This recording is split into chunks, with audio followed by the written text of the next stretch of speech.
again say welcome, and I look forward to seeing what sorts of stories you come up with. Yeah, I'm going to be teaching y'all the video aspect today, so I'm really excited for that. Stories that affected me when I was a kid. I grew up in North Carolina. My family has been in North Carolina for hundreds of years. So I grew up in Charleston for the most part. And my grandmother, my mama, and granddaddy had a farm. And right across the creek was an African-American village, mostly Gullah-Geechee. And so I grew up with the sound of that sing-song language caressing my soul. You know, it got my DNA early on. And so fortunately, my parents nor my grandparents were racist. And so they let my sister, I, and my cousins cross the creek and go over and play with the kids. They were family to me. We use narrative change in a lot of different ways. And just to to define what we think of narrative change is to create change in how people think and talk and tell stories about an issue, which can create public demand for policy change. We are going to build a bridge with stories to get there. And if we use the right stories, we can get to that place of justice. Using the wrong stories that drive a community in the wrong direction, and you can end up undercutting your own issue. So you think about the economy is already hard as it can be to find a job. Add in displacement, hurricane, and then people struggling to keep their employment. Here that we guys were pushed away from. So now you have to find how you're going to make that work. Like I said, people are already struggling as it is to feed their families. Now, when you're pushed to okay, you have nowhere to stay then. How do you find somewhere to stay if you're limited? So it creates a huge financial problem on top of the financial problem that you already have. That I know, and just where talking with different people who's kind of involved in that sort of work, just things that happens after disasters. And I just don't know what's happened from Hurricane Florence as a result of things that are happening. Because it was starting to look like systemic racism. It's the developers, whoever owned those, probably got, I would estimate, $17,000 per week. And they hired out unlicensed, outside contractors for 6. So they pocketed probably 10 grand per house. Then they put those houses on the market, which used to be affordable for people who work and live in Wilmington. Now they're putting them on the market for $200,000 plus.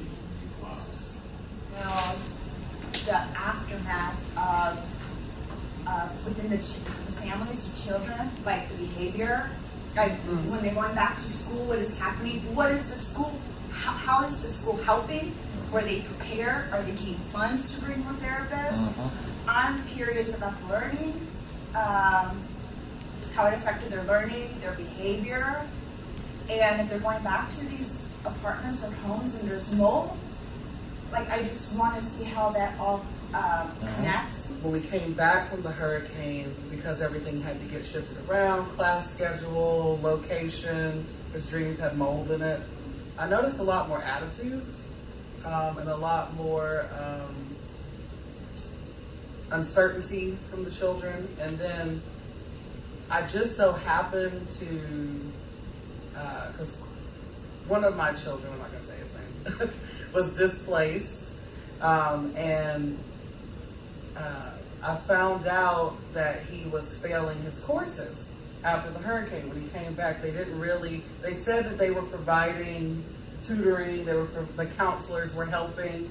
So I went to the counselor and I was like, I would really like to take a look at Quentin's grades. Of course, I had to go through all the stuff, get his mother to sign he had a 20 in one of his classes. And she said that, well, he didn't come to me to seek the help. I can make a way for him. And I was like, do you know that Quentin was displaced? He lived in Market North, and he actually had to live in the mold because they didn't have anywhere to go.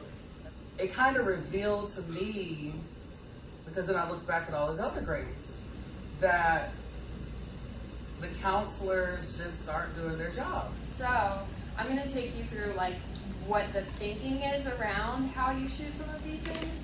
And then I'm going to tell you about like 3 basic concepts, aka settings, that if you can get those down, if you can get your settings right, then you're good. This is a go-to camera for documentary filmmakers. This is like what I would use. It's called a run and gun camera, so it's really different from fiction film. With this, I can go like crazy with this guy. That's why I say it's so important to like the picture when you set up, and then you're good. And there's a little red icon that says record right there. And when it's red, that means you're recording. We're gonna talk about interviews later in the day. Why I've chosen to set the camera up here and my subject would be here, within this space. Do you guys know? Yeah, it's a nice backdrop. The light's good. Yeah, that's the feel.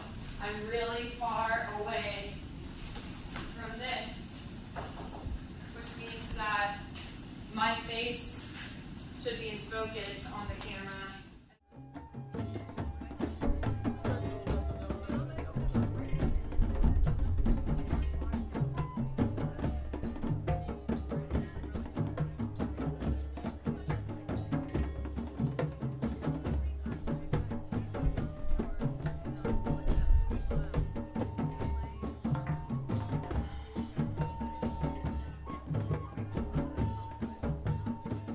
Then we take that footage and we get it all media managed up. Erika gets it loaded in. You come spend 2.5, 3 hours with her.